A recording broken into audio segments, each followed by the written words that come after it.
So my wife and I, we're raising 3 kids. We've gone with boys, 3 of them. Their ages now are 6, 4, and 2. Their names are Cody, Kale, and Kelly. Now, had we known what they were going to be like, we would have named them Katrina, Rita, and Wilma. Because that's how they hit us. One right after the other. And they're destructive. Everything in my home, from this point down, has to be replaced. And that watermark just keeps rising. And there's no telethon for us. There's no national federal relief effort underway to help us. I mean, we've lost everything. I need new furniture, new couches, new carpeting. My carpet has a pulse. It's a living organism. My wife said she wants to get new carpeting. I said, we can get new carpeting when the kids learn to stop feeding the old one. It's like a family pet. You know, and if I got to tear this carpeting up, I'm putting down newspaper and a steel grate. Maybe some tire swings. I'll make it nice. But they cost so much. I mean, they run you out of house and home. And I made the mistake after we had our kids of going out on the internet and finding out exactly how much it's going to cost to raise kids. Do you know how much they estimate it costs to raise a kid to the age of 18 nowadays? Anybody? Shout out a guess? No? $120. $100? Yeah. No, $250,000. Yeah. I don't have it. I went over my own financial forecast. It turns out I can raise my kids to the age of 7. That's it. It's when I turn to my boys and go, so, what are you going to do now? Do you have any leads? You want a letter of reference? I'd love to help you. Great kid, but these numbers don't lie. And sometimes you do. You gotta go. That's why I tell people, young people that are starting out, I say, if you want to invest in a family, invest in mine. You know, hedge your risks, diversify. Don't try to start one of these things from the ground up on your own. Spread that risk out. You know, start a whole neighborhood family portfolio. That's the way to do a family nowadays. Smart. And then you just have to go home at night, turn on CNN, and get the family stock reports. You know, those guys on TV going, well, the Johnson family looks like a good buy this month. You know, young John Jr. has just made the varsity football team, and there's talk of a scholarship. Meanwhile, across town, rumors are circulating that the Kaz family has head lice and pink eye. Time to sell. You should take them public, because at least then if you take your family public, you'll get a board of directors assigned to you to help deal with things like personnel issues. You know, that'll help keep the kids in line. Your kids are waking up in the morning going, Dad, where's Timmy? Well, Timmy's pursuing other opportunities, son. We had to let him go. But hey, look who just got promoted to oldest child, huh? Good for you.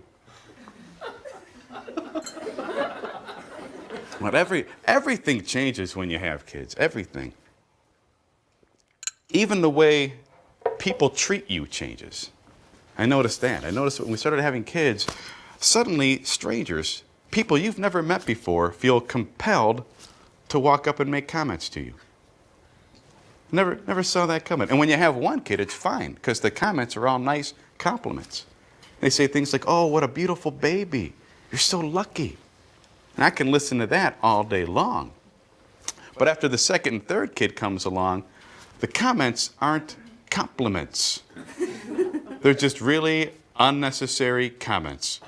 Now, if you're walking into a store, pushing a stroller, bags on both arms, holding a kid, trying to get through a door, and somebody, and usually it's the guys like over here who have already raised their kids, will walk up to me and go, oh, hey, looks like you got your hands full, huh? Does it? And then they hit you with this one and go, oh, I remember those days. Then help me. Take something out of my hands. Open the door. But you never do. They just make that comment and go on with their merry, empty-handed life. And the worst would be Home Depot. And I could not take my kids in the Home Depot without at least one clerk walking up to me and going, oh, hey, looks like Dad brought his little helpers with him, huh? Little helpers? I'm sorry, you said helpers? Yeah, that's exactly who I brought. Let me introduce you. This is my 2-year-old union electrician and the 1-year-old journeyman plumber. Yeah, big helps. Nothing gets done without these two on the job. They're a tremendous help, especially when I have to parade them past the candy aisle. You guys put by the register. Thanks for that, yeah. You know who's not Daddy's little helper? You, Handy Andy.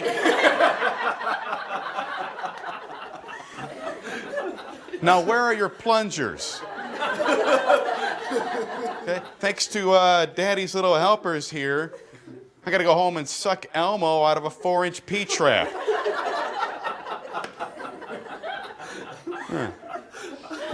My record for toys out of a toilet in one day? 9. I pulled 9 toys out of a toilet in one. It was like a coal mine rescue. We got them all, though. And I have no privacy. I have no privacy. There's nowhere I can go in my home to be alone anymore. I can't even go to the bathroom by myself anymore. And that's all I want at this point in my life. I just want to be able to go into the bathroom for 5-10 minutes a day, read the paper. I can't. They won't let me have it. If I'm in that bathroom more than 3 minutes, my 2 oldest ones will barge through the door, fall on the floor like cops going into a crack house. Fall on the floor, look up at me and go, what are you doing? What does it look like I'm doing? And here's the thing with kids. They don't get sarcasm. It's wasted on them. It goes right over their heads.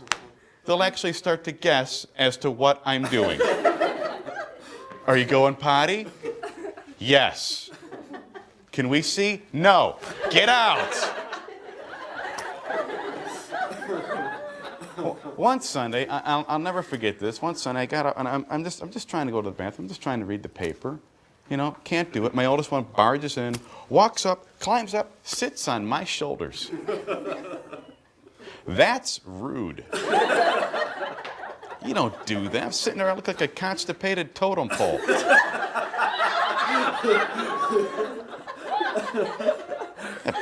Pry this kid off me, send him out of the room. He goes running out of the room, turns off the lights, and shuts the door on me. Which I have myself to blame. I taught him that one. And I rant and I rave and I complain about everything in my home, but I don't even have it the worst in my house. My wife's a stay-at-home mom. Yeah. You ever see one of these? Like a completely different species. You know, Exhaustus erectus. Now, I complain I don't get to take naps anymore. My wife hasn't slept in 3 years. She yells at kids we don't have.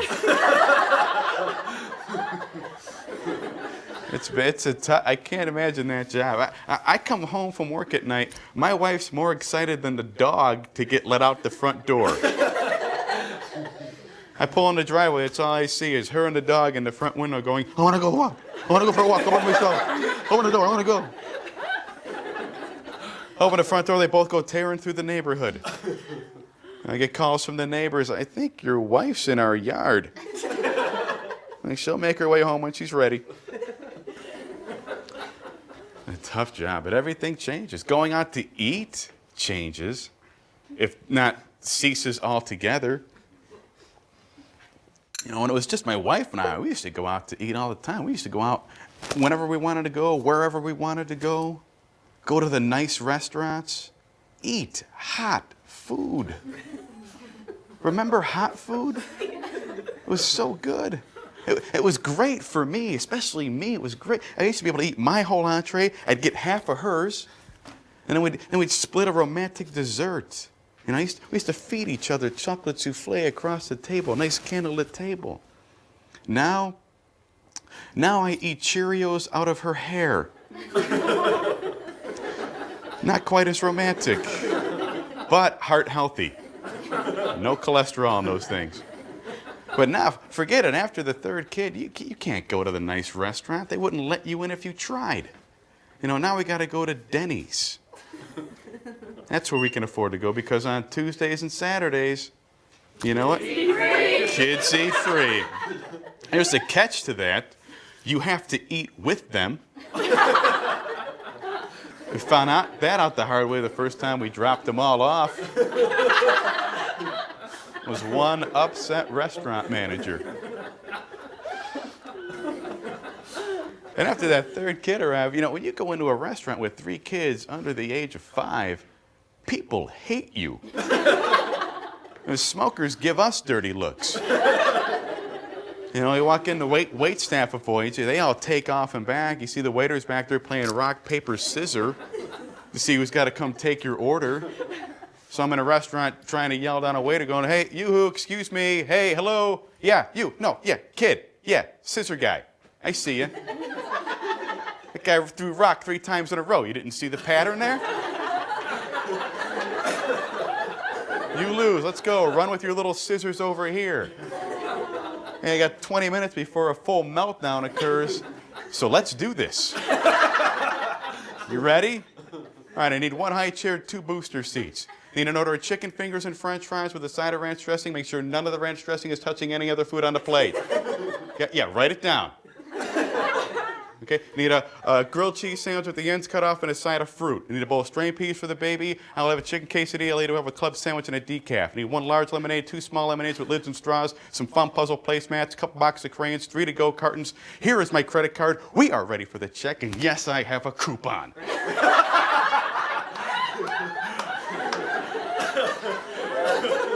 You have 18 minutes. I suggest you hurry. And what are you looking at, lady? Eat your moons over my hammy and mind your own business. We're circus freaks. And that's what it's come down. Now people can't help but make comments to us. Only now, after the 3 of them, they don't make them to our face anymore.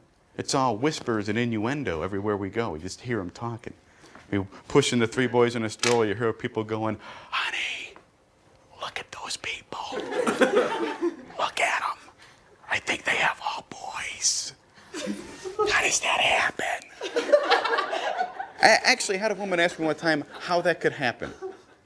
I go, "Because it's a 50-50 shot each time, lady." Boy, girl, those are the only options. You have assorted colors, but only 2 models. Okay, it's not like we cranked out a Wookiee, a centaur, and a mermaid. Then you could gawk. 3 points, it's a 1 in 8 probability. It's like Shaq making a free throw. Looks weird, but it happens. We do. We make a big deal about the gender of our kids. It's always a big deal. As soon as you tell someone you're having a baby, what do they ask you right away? You gonna find out? You gonna find out what it is? I got so sick of that, I finally started saying, "No, we're not gonna find out. Ever.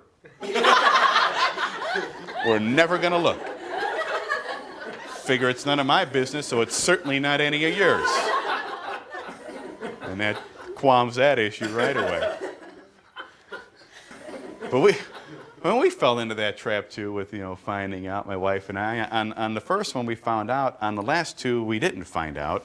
On the second one we wanted to be surprised. On the third one, man, we just didn't care. I figured at that point, whatever it is, it's wearing the clothes we already have. They may have told us, I just wasn't listening. But I don't know that you can say you're surprised. I mean, when when you don't know. I was in the delivery room for all three of our kids, and the doctor would, pull out these babies and say it's a boy, and my wife would be there, and she'd be crying and going, "Honey, can you believe it? It's another boy." And I go, "Well, yeah, I can believe it." I don't think he'd lie about a thing like that. Seems like an up and up guy, so yeah, I'm gonna go with it. But I envy my kids' lives, though. I do truly envy them. Because kids get to do, for that short period of time when they're little kids, they can do whatever they want to do. Whatever feels good, you just get to do it. And I miss that, because as an adult, we don't get to do that anymore. And the best example I had of this was when my middle son was 3 years old. And on a Saturday morning, I walked into my kitchen, and he's sitting, and he's up on my kitchen counter, and he's got his toothbrush, which was my first warning sign that something was wrong, because kids avoid toothbrushes. But he's got his toothbrush, and it's all wet and slobbery from being in his mouth, and he's taking it and dunking it into a giant carton of Country Time powdered lemonade mix.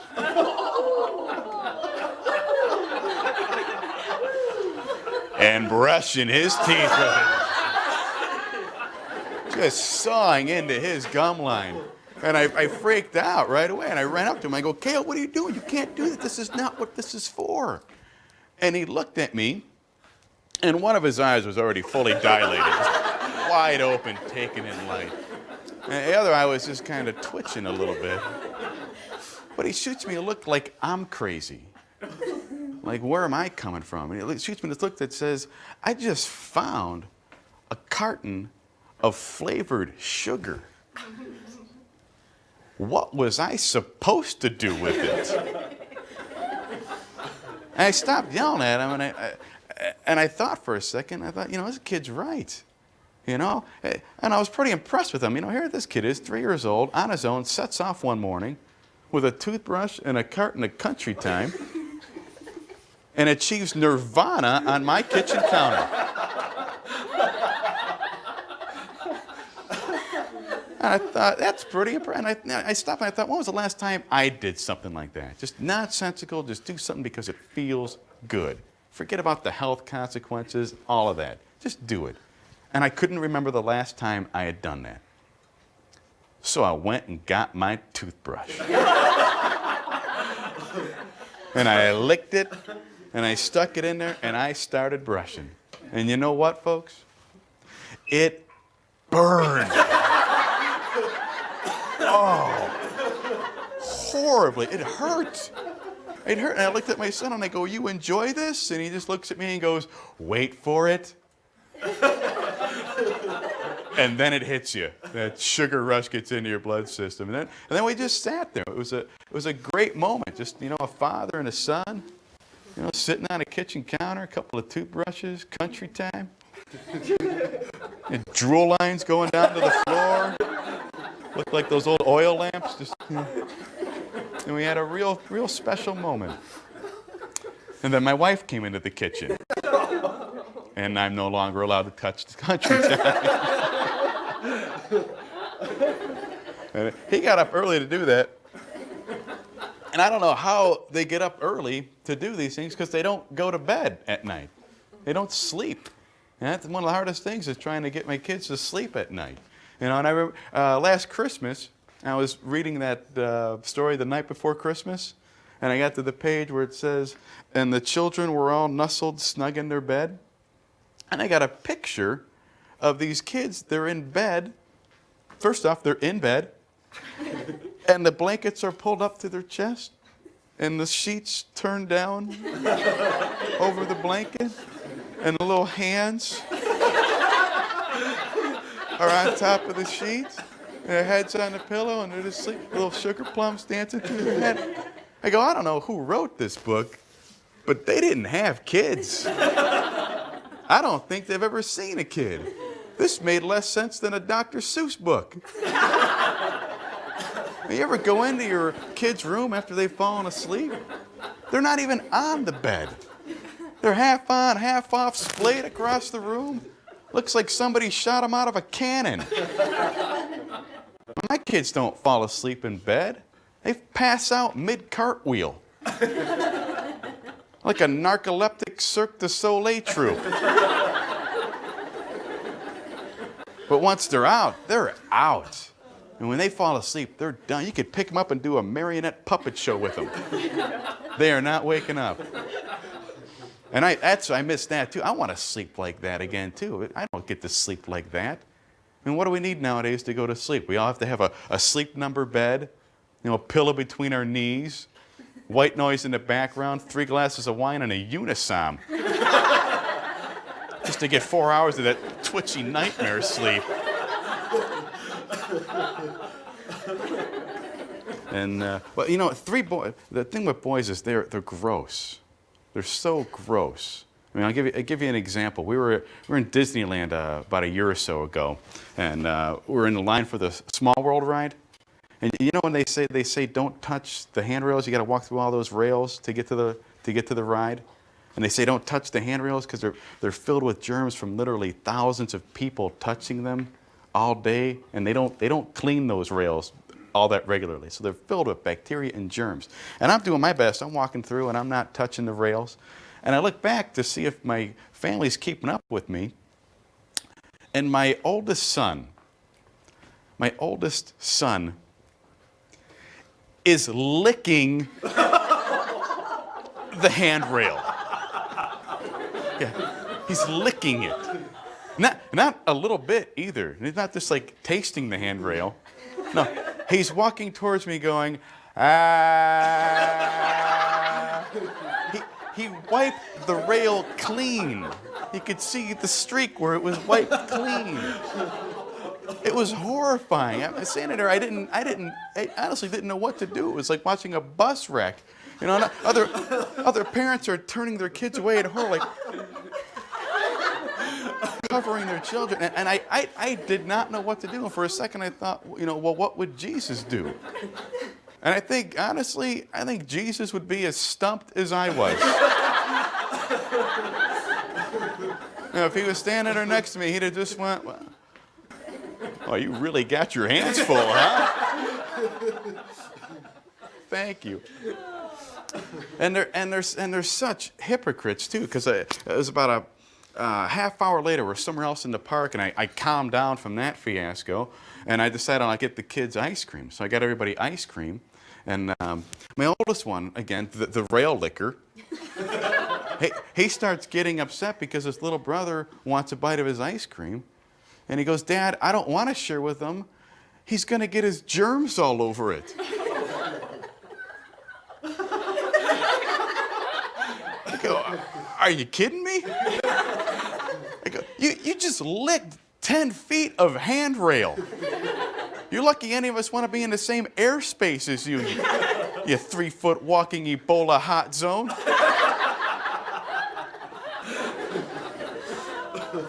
It's unreal. And then I tell you, if you want to see how good you are at being a parent, you want to test your grace abilities, go to Disneyland. That's the test. That's the working lab. Okay, Disneyland is the Iditarod of parenting. If you can survive that, you can be proud of yourself. Later that day, same day, and this is all true, same day, about 11 o'clock at night, I've been in this park for about 14 hours. My back is shot, my feet hurt, and I'm really not enjoying the happiest place on earth anymore. They need to rename that as well.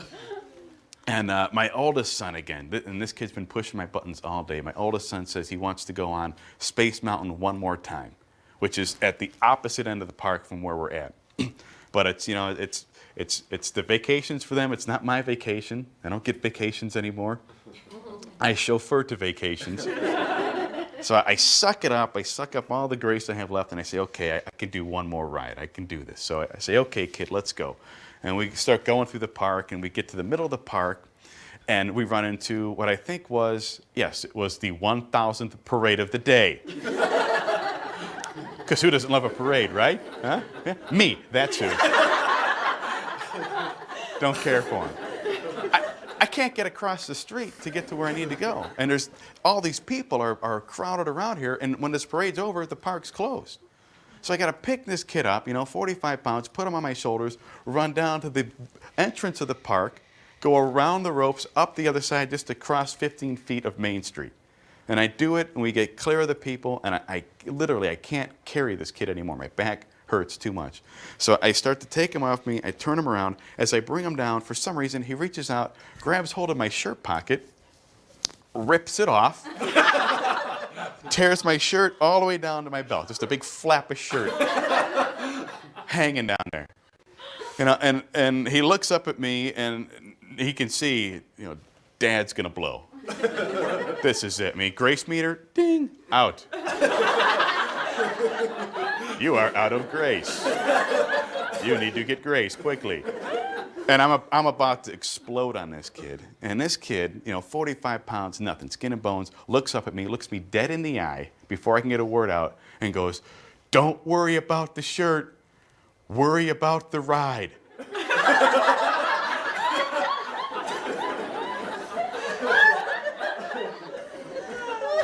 Yeah. He said that, and then his eyes got real big. He took a step back, too. He was just as shocked to hear what he said as I was. And seeing in his face, he realizes he either just said the most profound thing in his young little life, or he just said the last thing in his young little life. And we're just kind of having to stare off, and then, but in that moment, I took a second, took a beat of time just to get my bearings, and in that second, and I thought about grace. I thought of, God's grace. And in that moment, it came through me, filled me up like that, and I realized, this kid's right.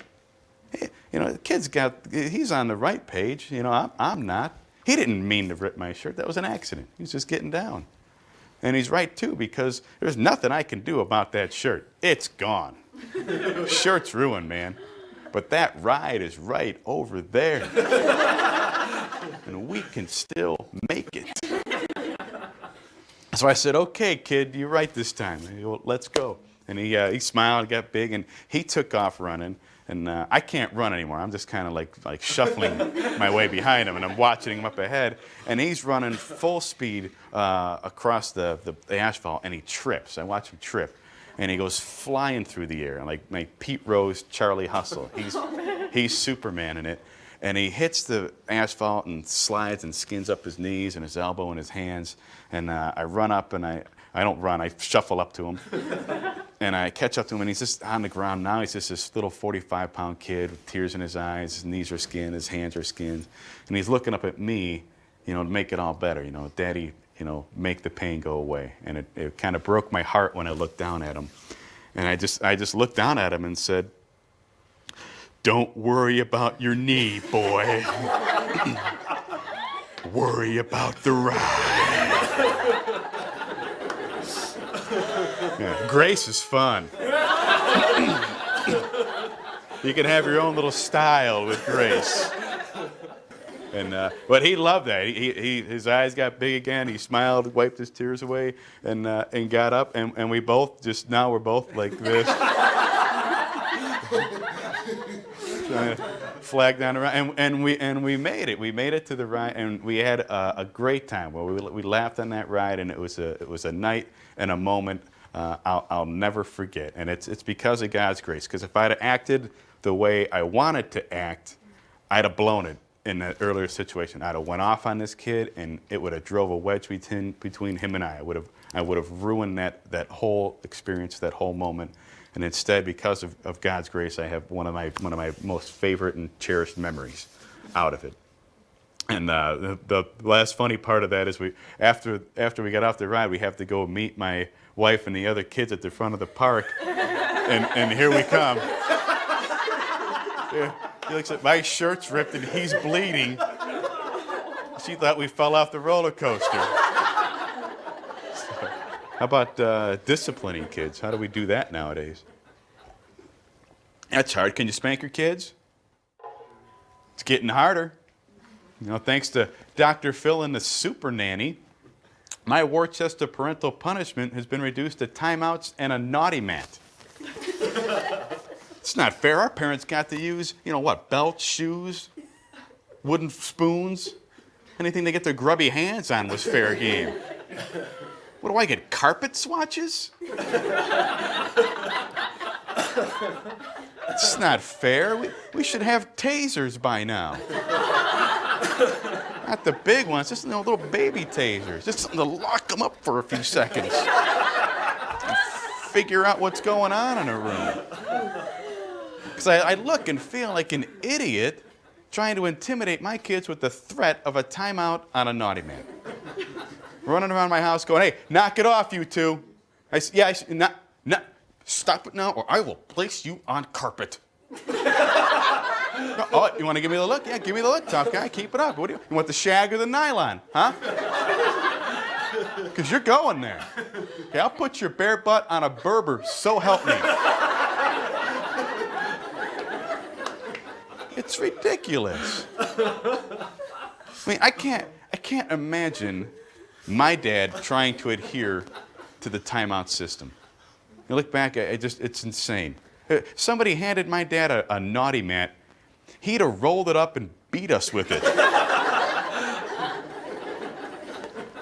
Yeah. My dad didn't have to hit us all that often. He just made it very clear early on that he was willing to, which made it easier for him to move into what I call the ridiculous threat system of parenting. You know, that's when your dad just makes these outlandish statements about what he's about to do to you. My dad's favorite was, you better knock it off or I will drop kick you into next week. And for some reason, all my dad's threats involve breaking at least one rule of Newtonian physics. Now, my brothers and I weren't stupid. I mean, we knew he couldn't kick us through time and space. But we were pretty sure he could get us over the swing set. Hey, thanks, folks. Thanks for coming out and have a great night. Thank you. Thank you.